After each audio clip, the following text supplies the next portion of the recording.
Welcome to Amplify Learning, a global collaborative, a space for teachers to share, collaborate, and disseminate instructional strategies integrated with EdTech tools to amplify student learning within any classroom setting, from in-person, online, to blended. We are here to help engage students to be creative and innovative, as well as lifelong learners in our ever-changing world. Welcome as we dive deeper into our content to further amplify student learning.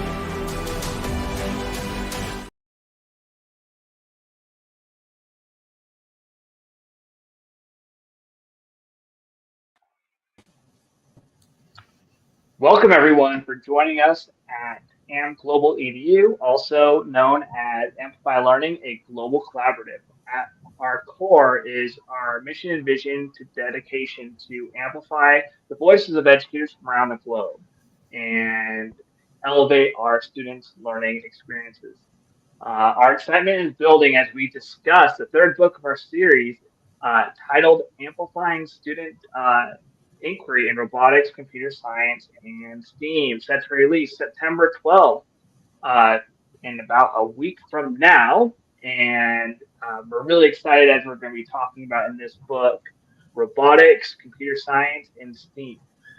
And today we have the privilege of hosting the brilliant Meredith Thomas, the mind behind chapters 1 and 2.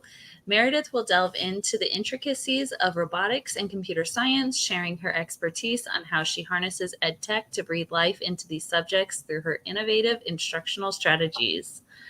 So welcome, Meredith. Thank you. Thank you for having me. Yes, thank you for joining us.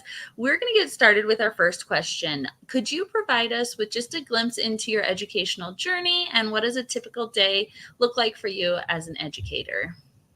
My educational journey started in the world of music. My undergrad was in music education, and then I took some additional studies abroad in 9 countries around the world, spanning 3 continents.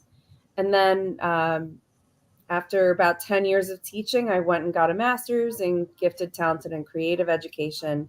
And now I'm working on a PhD in curriculum and teaching. And I've been teaching gifted and talented for about 10 years. The STEAM and the robotics piece to that was just sort of a byproduct of just looking for ways of engaging students in problem solving and inquiry-based instruction, things like that. A typical day for me as an educator is there is really not something called typical for me. Every day is something different. I work with kids of almost every age, spanning K to 12 in the district. I identify the students. I work with them, a small cluster of kids. We work on long iterative projects where students are engaging with the community and finding ways of learning research skills and being creative, creating something of their own. That's wonderful. I love I love your background and how you came from the music background and now you're working on your doctorate. Congratulations. Thank you. Definitely. So it's interesting how, you're working with a wide range of students in all these grade levels. So you're talking about robotics and computer science in this book specifically. So how do you define them and visualize them in your educational context, whether it's in your classroom or in the schools that you're working at?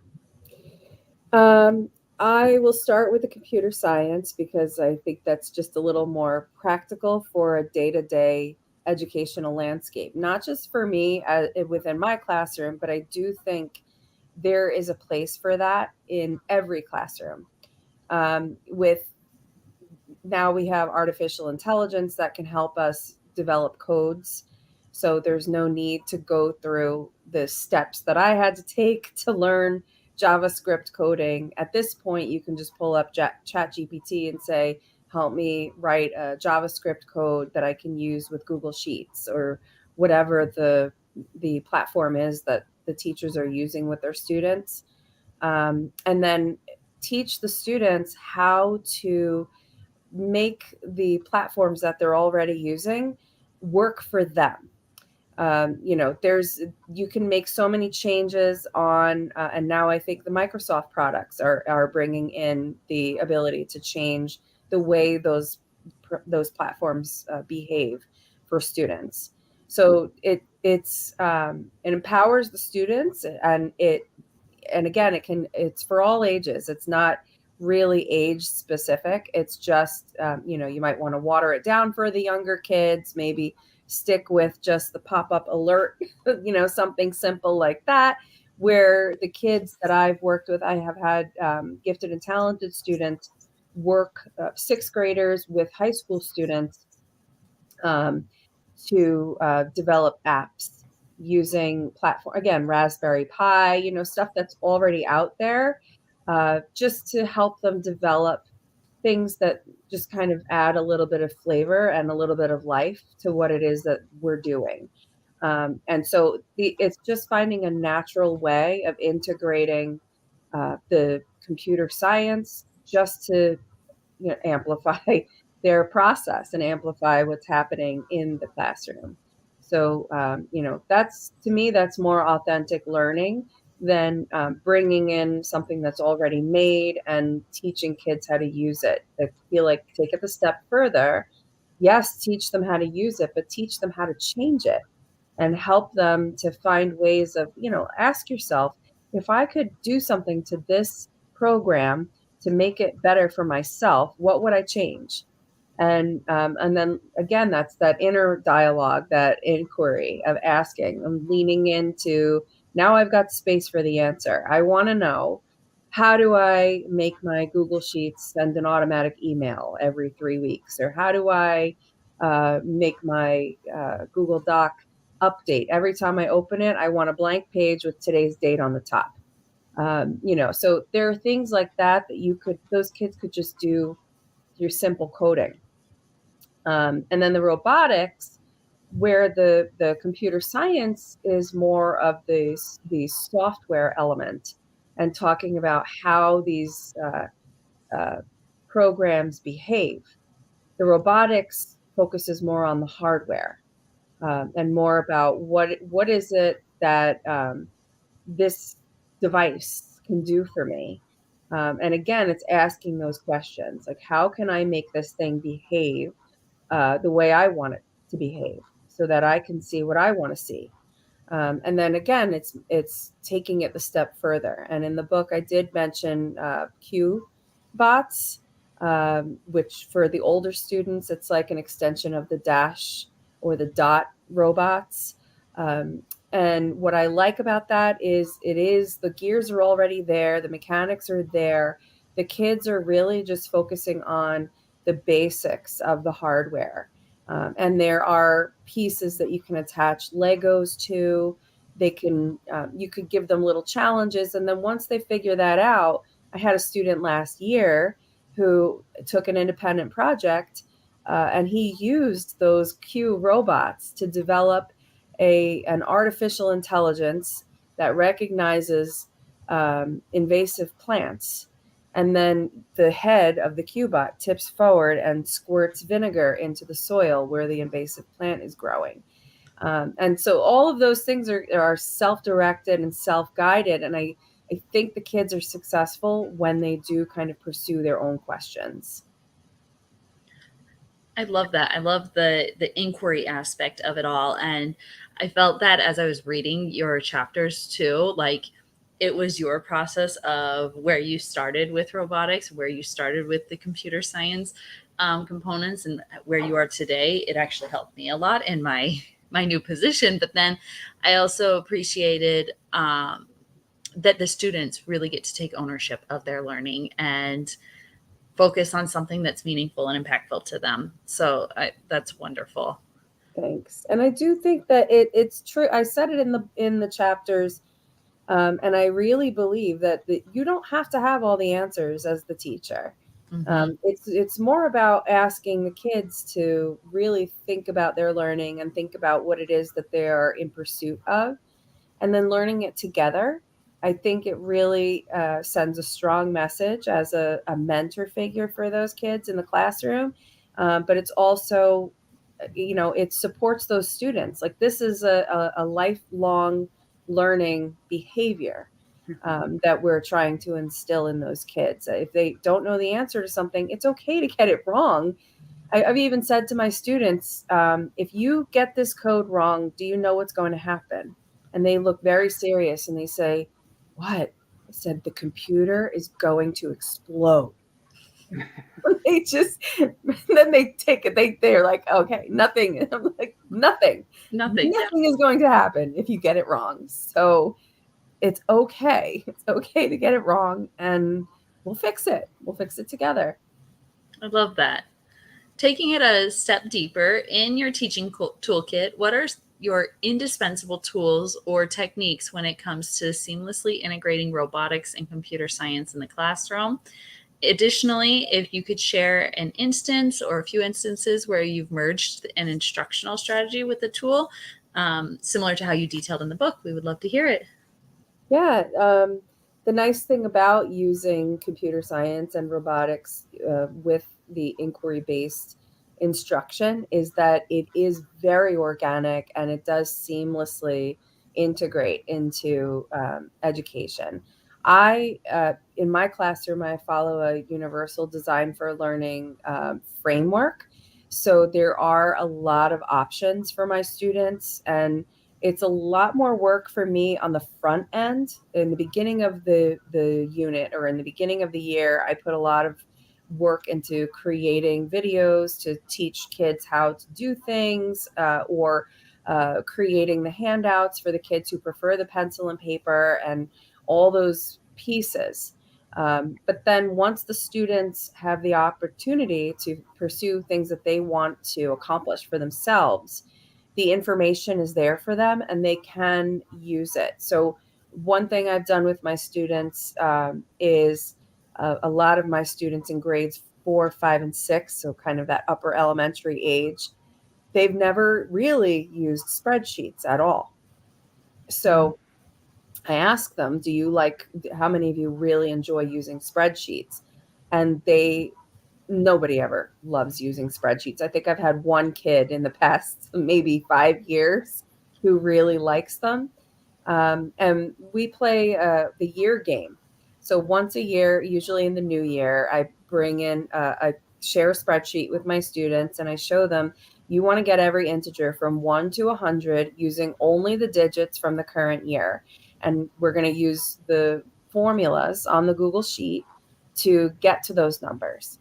And so the kids learn how to use simple formulas right in the spreadsheets, and they think it's the coolest thing ever.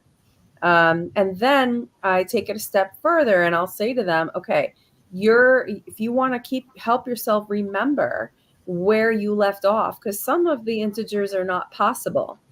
So why don't we set a little bit of a reminder for yourself? And I show them how to go into the extension menu, open up the app script, and they just a simple pop-up alert that reminds them. And I show them where you can put the text so you know what it says when it pops up. And then next time you open it, it will pop up and you'll get the alert reminding you, okay, we left off at number 27. Or there were no answers for numbers 6, 7, and 8, or whatever it is that the kids experienced. Other times I've had students use and code Google Slides. I put a simple, everybody can edit slide on in the Google Classroom that my students can open, and they learn how to create a drop-down menu. And this menu started with breakfast and lunch when I demonstrated for the students how to do it. And I don't actually give them a live demonstration unless they ask for the direct instruction. I actually give them another slide deck that they can click into. And I think there's a copy of that in this chapter. So you can access what the kids have done. And in that additional slide deck, it takes them one step at a time how to use AppScript in Google. And the kids navigate that on their own and play with it. Now we have breakfast, brunch, lunch, supper, dinner, dessert, all these different meals that the kids have added to this drop down menu. And it's just a cute way. And it's almost a friendly competition for them. They want to see, okay, well, when I select one of these, I want it to do something. So how do I do that? And so there's the inquiry. How do I do that? How do I make lunch get me to a website where I can order DoorDash or something like that, And so again, they're pursuing their own curiosity on that. And then the robotics, I think I gave you a pretty good example last year with my fifth grader that decided to create some artificial intelligence just using the robots we already have. There's simple challenges too that the kids can do. How do you pop a balloon using this robot? And the kids then have to figure it out. Well, we're going to need something sharp. We're going to, they have to go through the process. And I think in going through that process and taking it one step at a time and asking those questions and finding the answers, you are really supporting that the natural curiosity that children have. And I think they really learn it and retain it better than if I were to stand there and say, okay, today we're going to do a STEAM lesson on, whatever this robot is. When I taught STEAM full time, I brought my students out to my car. As I mentioned to you before we started, I drive a Tesla, which is a robot. It's basically just a moving computer. That's really what this car is. And so we took a little field trip out to my car, and the kids looked for the hardware on my car that we would also find on the Q robots or any of the Ozobots that we used, where there are sensors in the road.